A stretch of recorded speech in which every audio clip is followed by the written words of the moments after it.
আসসালামু আলাইকুম বন্ধুরা, কেমন আছো সবাই? আজকে চলে এসেছি, এই বাড়িটা ওয়ারিং হবে। তো দেখতে পাচ্ছ এখন মানে তারের কয়েলগুলো থেকে তারটা বার করে নিচ্ছি। তো আজকে এই বাড়িটা ওয়ারিং হবে পুরোটাই।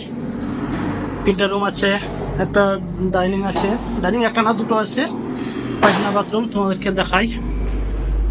এই একটা রুম ছিলাম, এইখানে একটা রুম আছে পুরো। এই রুমটা, এখানে একটা রুম আছে। তারপর তোমার এইখানে একটা বারান্দা আছে, না ডাইনিং।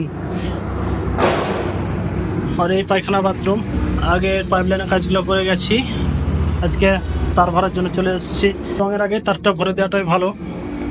আমার এটা ঘোড়া ইঞ্চি, এটা মই, এটাতেই কাজ করি। আর এই দেখো ওয়ার পুলিং তার, এই তারটা দিয়ে তার ভরি।